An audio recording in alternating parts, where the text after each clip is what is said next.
Hello everyone and welcome to this, what should we call it, extra edition of my AMA. During the AMA we had last week, there were so many questions that it was simply impossible to answer them in one session, including the ones that came in during the session. So now we're following up on every question that we didn't answer last time. You are welcome to also add new questions to this stream, but you have to expect that we can't answer them till the next AMA. But let's go through everything we didn't make last week, and I will try to go through it in a relatively speedy fashion because there's a lot. So first question, despite expectations of frequent press releases and numerous use cases being built on Concordium, only around 10 use cases have been announced in Q1 and Q2. Why? Well, I inquired into this, and actually we have quite a lot of use cases that we haven't announced at this point, and that is simply because we're announcing so much other stuff. For example, on the particular day that I looked at it, we were announcing 12 different announcements on Twitter alone, and this is things like AMA, Medium posts, various things of information to the community, and there's a limit to how much pressure you can put on media, etc., in terms of announcing use cases and other things and still be taken seriously. So we still have a number of use cases in queue for announcement, and we will get around to them, but definitely a lot of stuff simply waiting for their turn in the queue. So basically that's good news. What happened to the announced Reg DeFi lab? Are there any new plans to explore this field? I hope you've noticed that a lot of the stuff we do around Web3 ID, KYC, verifiable credentials, etc., are particularly suited to the whole DeFi space, as this space will be looking for solutions to make sure that they also meet upcoming regulations and various requirements that will be put on them in order to do their business in a secure and acceptable manner. So yes, absolutely, we see DeFi as a very important area for us. We will continue to develop tools that can support this and help people make their often very innovative ideas compliant. So it's very much a focus area. Consensus recently raised 450 million Series D. Is Taken's lab planning to raise funds? Congratulations to Consensus. I simply don't have that information, so I can't answer the question.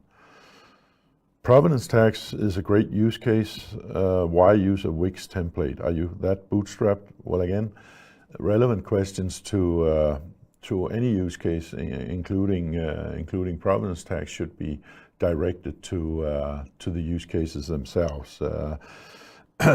Not least questions around UI and UX and website templates. But provenance tax is a vibrant and prosperous new startup, and I guess an expensive website might not be the best way to use scarce funds in a very early phase, but you should direct those questions to the individual use cases. When can we get a clear update about CCD domains? Who will continue the CNS domain service? And is it true that current CCD domain holders will be able to have one additional year free of charges? Everyone that has purchased a domain with the former CNS will have an airdrop with the same domain once they launch. We also see the people that will be running this, which we will also announce in due course, is planning to make a big giveaway airdrop domain, so giving people the chance to mint tokens. A big difference to the former solution is that these domains will have instant functionality and the infrastructure will be ready to use from the get-go. We expect this new CNS platform to go live by September 2023. Which application will use CCD in high volumes? That's of course difficult to predict, but it's clear that DeFi applications are candidates for that. Here we have an example coming up now in Concordium overlay, and future lending protocols and other pieces of DeFi infrastructure will really be users of CCD in more volume. So I think we remain to be seen who will use the most, but certainly DeFi is a good bet. Does the quantity theory of money apply to valuation of CCD? That is quite a complicated question, but the quantity theory is the thing about if you have a given society with goods and services and you increase inflation, what will the effect be on the value of that? Will that just increase according to the amount of money issued around a stable number of goods? I guess you could theoretically apply that to a tokenomics system, and it's a relevant question, which basically borders on, is the inflation too high, I think, which we'll get back to later in this AMA. But I think it's a complicated calculation, and you would certainly have to assume all things staying equal, which is not necessarily the case here. So, but I understand the point, and if you want to know more about the quantity theory of money, I suggest you look it up on Wikipedia, another good source, because that is quite a complicated discussion. What is the pricing structure for more complex transactions? Is there a formula? Yes, there is a formula, and it's actually described on page 23 of our white paper if you want to go into detail. But in essence, it's again a very complex thing to go into in detail, but in essence, there's a transaction base, which is the same amount for all transactions, and there is a complexity premium, which is dependent on the computational complexity in relation to the verification of the transaction. And then there's a size premium if there's a lot of data involved in the transaction. So yes, there's a formula. Is it easy to explain or describe in an AMA? No, but you can also refer to the white paper for more details on this. Can CCD be recognized as a security by the SEC, and if so, what are the consequences of this? Well, we took great care not to sell from the foundation any CCDs directly to US persons at any time, and we'll continue to do so because I think this is more about how you distribute a token. To our knowledge, we haven't heard about any inquiries into this, but as I said, we haven't distributed the CCD directly to any US residents, but clearly the SEC has a lot of focus on this area. We see this system regulated under FINMA, where we have been classified as a payment token, but it's hard to speculate on what actions or what views the US authorities or any regulatory authority for that matter would take. But for now, we don't see it as particularly relevant to what we do, given that we have deliberately stayed clear of US investors. Is Concordium already ISO 222 compliant? If not, why not and when? Well, this particular standard is for electronic data exchange between financial institutions. It covers financial information that is transferred between financial institutions, such as payment transactions, securities trading, settlement information, credit and debit card transactions, and more. We are, as I mentioned earlier, very focused on building out our DeFi-based platform to allow access to liquidity, tokenization, and other base financial services. We will evaluate the ongoing need for a Concordium-driven standardization effort of financial messages for a stronger integration with the established financial services, but it is not certain that we will dedicate a significant effort to this in the short term because it's not directly relevant to our current status. What is the status on further integration with Frontier and Ledger or other hardware wallets? This seems to be unattended or pushed back, while it would make CCD easier to access. We completely agree that it would make access easier, and that is an important ambition. But we are currently working on breaking the API portion of our wallets away from the user interface and adapting it to the needs of Frontier and other such projects. We are hoping to integrate with Frontier in Q4, and we'll also work with other external wallet providers to bring Concordium out to more communities. The Ledger integration is actually fully implemented, and Ledger is in the final stages of reviewing it. Rollout to the Ledger store is not really in our hands and depends entirely on Ledger's prioritization. And currently we understand that they're quite busy rolling out support for the delayed Ledger Stacks device. These delays are not unique to Concordium, but seem to be true of everyone integrating with Ledger at the moment. Has TPS of 400 tests in 2022 been optimized? How does Concordium plan to compete with Solana and Ethereum 2.0, which can handle much higher volumes? The answer is yes, and the new protocol update that is due to roll out in Q3, we expect to deliver a 2 to 3 times speed up of transactions. We have the new protocol running on Concordium nodes in StageNet, and we'll proceed to put it on testnet soon, and then onward to the mainnet as soon as we are sure that all issues have been ironed out. Going into Q4, we expect to implement parallel block creation of non-related transactions for even faster speeds.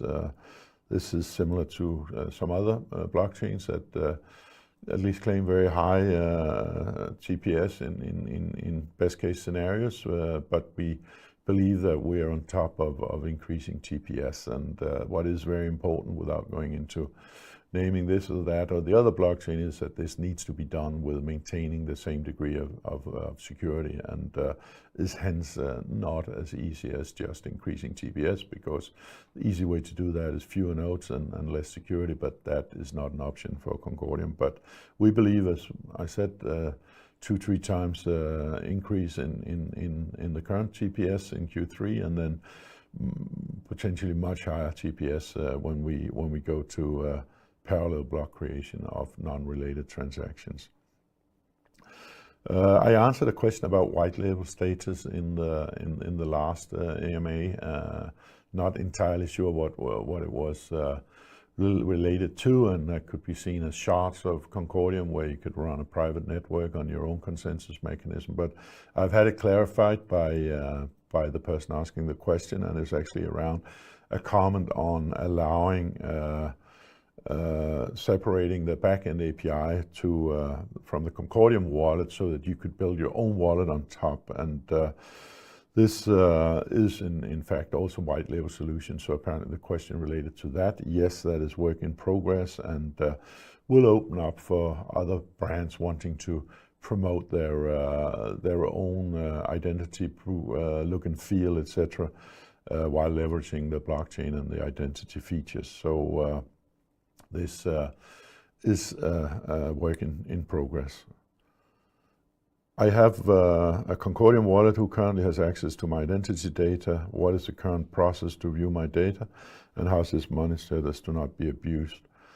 We don't have access to your ID. The identity data is stored with the particular identity provider that you chose during your identity verification process. Originally and under a randomly generated key. It's also stored in your wallet, where you control it entirely and where you can view it by going into the identity section of the wallet. Identity providers keep the data because of Concordium's ability to revoke anonymity if law enforcement requires it. This feature, however, can only be realized by way of a subpoena and through a 2-step process.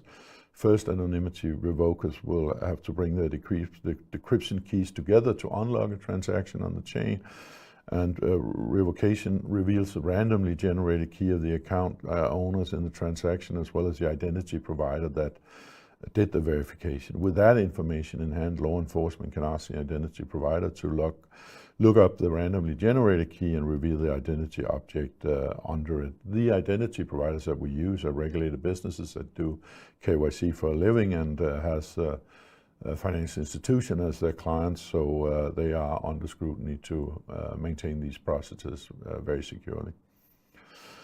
And there's a question here: why are most of the largest 50 accounts not staking? We have reviewed that, and in fact the premise of the question is incorrect. Currently 33 of the 50 largest accounts in terms of CCD holdings are staking. Total amount staked by those 33 stakers amount to 7.8 billion CCDs, and the average number of staked CCDs of the 33 is 236 million CCDs. Furthermore, 4 of the 50 largest accounts are delegating CCDs, so in effect 37 of the 50 largest accounts are either staking directly or delegating their CCDs. This is an update regarding the voting experiment in Greenland.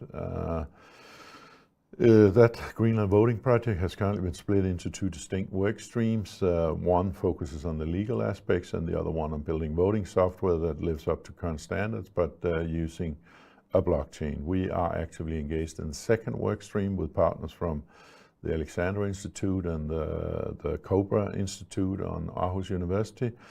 And we expect to actually implement voting software from Q4 with the intent to hold elections for Concordium's governance committee from June 2024, whereas when Greenland may or may not deploy it is obviously not something we can make the decision above.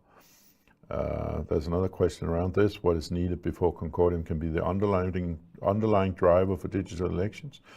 And what are thoughts currently to run lower level but equally validated elections votings? Well, I kind of answered that. We should be in a position to do that on our own voting, and of course that could also be deployed for various organizations or companies that wanted to execute blockchain-based voting.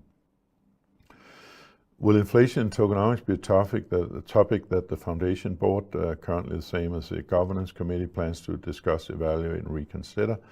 The reality is that inflation remains high due to not that many transactions.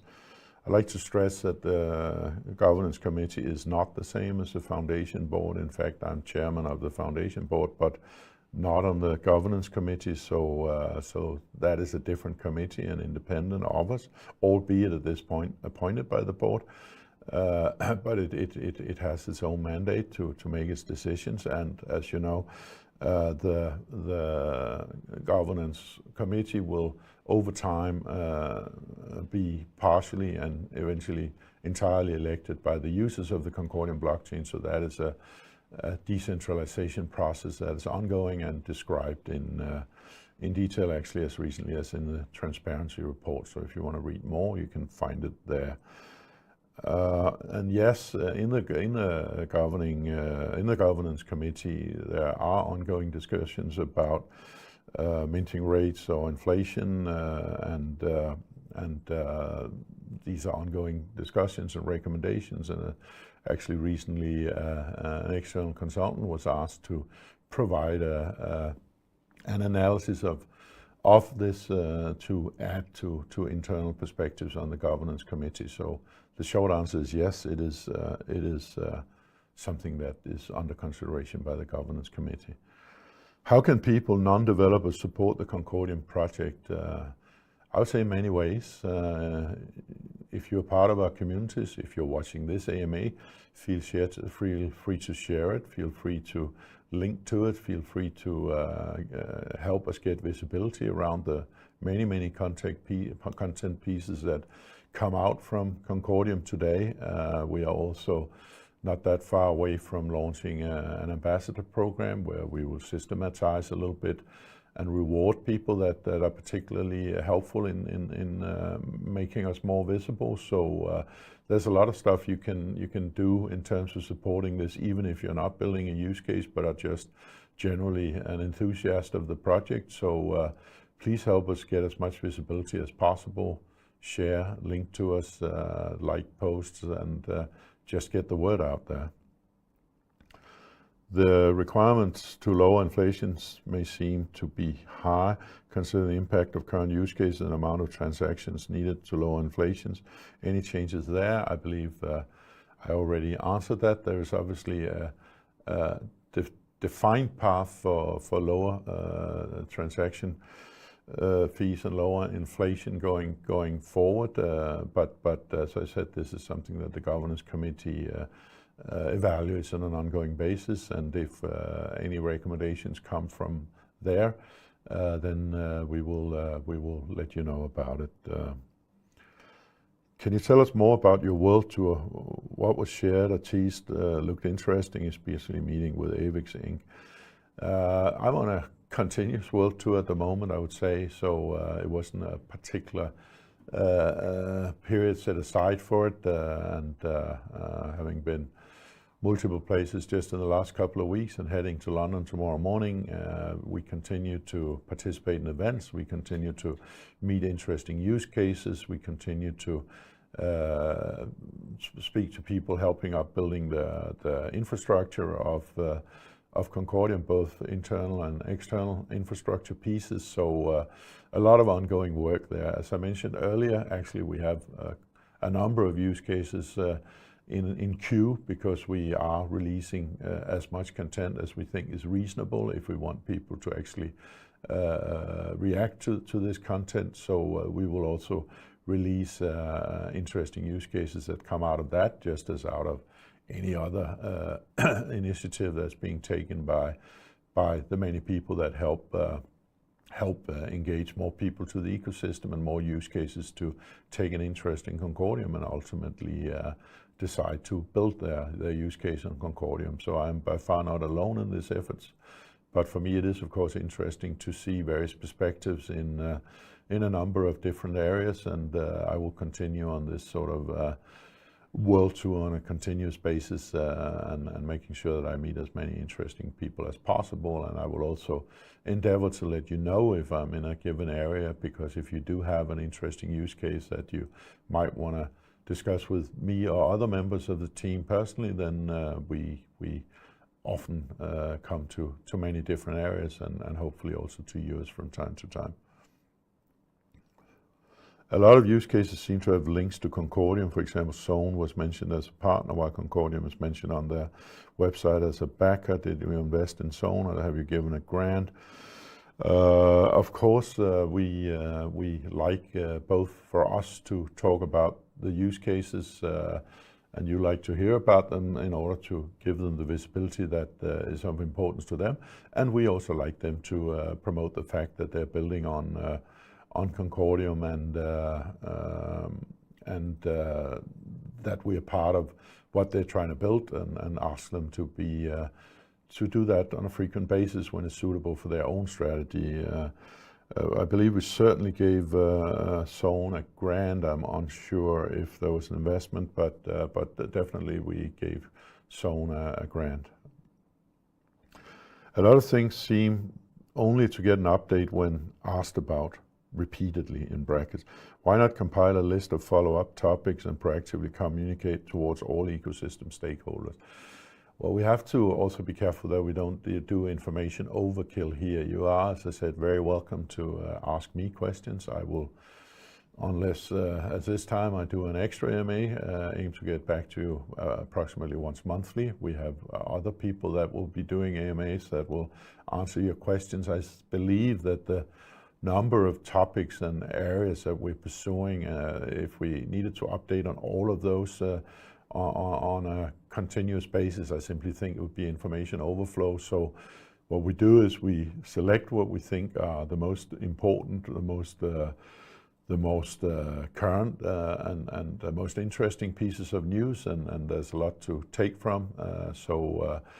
And in addition to that, if you have burning questions around an issue, just as I do here, I will aim to answer all of those questions in some format. In this case, we try to run through the remaining questions from the AMA and what came in during the AMA on a relatively quick basis here. But we also, as you know, at an earlier AMA, I gave some written answers. But our goal is definitely to answer all your questions. We're happy for them to submit them, and we're happy to see the engagement that shows from your side. So I think we're doing what we can to keep people well updated, but if you feel we're missing out on something, tell us about it or ask it to an AMA, and we will definitely answer it. A lot of team members seem to have been selling their CCD despite these prices. Why? Why weren't any measures taken to prevent this? Well, you know, we distribute to the team according to the schedules that have been announced, and in some cases, particularly there are some jurisdictions where you have some tax reasons that you actually might have to sell part of your allocation to not run undue risk of in case the tokens could have lower valuation, because you your tax is fixed on the actual moment that you get allocated this, but and we have actually been through most of the team allocation, but we did decide to postpone allocation for a period of time for the remaining 20%. So I believe that they were postponed for 12 months. So we have reacted a little bit to it, but most of it actually has already been distributed to the team members. How do you think the changing regulatory environment will put Concordium ahead of other tokens blockchains? Well, I mean, we touch upon this subject very often in our communications. I mean, clearly we built this blockchain to be ready for compliance, to include the most fundamental part of compliance in terms of the ID, where if you don't have that, then the rest of compliance actually becomes pretty meaningless if you don't know with certainty who you're dealing with. So I think we, by the pure nature and vision of this project, we have prepared well to meet those challenges. We're probably among the first people to realize how significant these regulatory impacts would be. That being said, other people are realizing that now, building solutions typically on layer 2. Personally, I believe we have a strong advantage in being on doing this at the foundational layer 1, because it can then sort of easier cross between all use cases.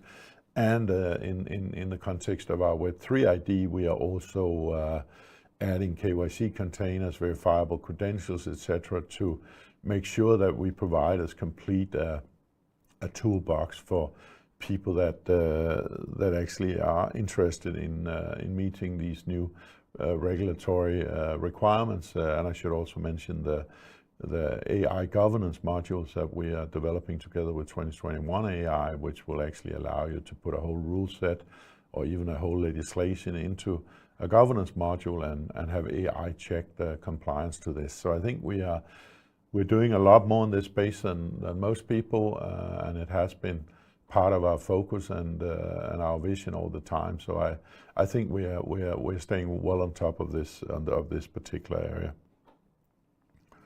What are your thoughts on when Concordium will reach the release value? I don't know exactly which value is referred to there, but I can and will not make predictions on how the market values a token. I have worked with markets for more than 30 years. Markets live their own life. They assess things according to supply and demand. They assess things according to how they see potential or how much they understand and know of a given potential.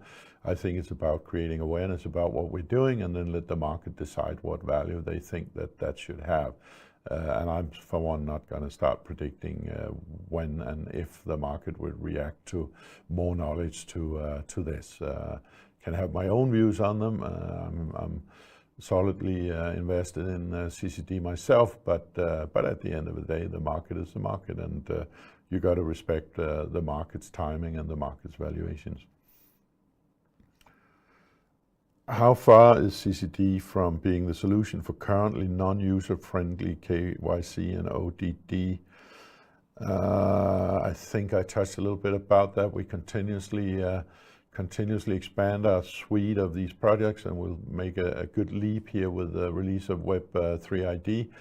And again, to repeat myself, this will include additional tools to make sure that you can ease the onboarding and the compliance readiness of many projects out there, whether built on Concordium or not. We also foresee that this will be a transportable service to other environments in the longer run. And again, I think that we are well on top of this area of blockchain development. There are other projects out there. Some of them are fine, some of them perhaps less thought through, but I think that we are definitely an important potential solution out there if you have that issue and you want to meet it in a solid way. How do you think Concordix will affect the position and development of CCD? I think, again, it will provide more liquidity. It will allow people to trade it more easily if they are not on some of the current exchanges that we are on. It will allow them to interact with other tokens, including tokens that are going to be released according to our standards. So I definitely see Concordex as an important step in the direction of more liquidity and more access. So I think it's great to have it launched last week, and there are other aspects of this type of DeFi ecosystem on the way. Any update regarding the new website and AI sales funnel? The new website is under development, designing a much more efficient flow where it's easier for people to find what they need and to direct people coming in from certain campaigns against certain verticals to find the right place on the website and get more directly to the core of what they want to know.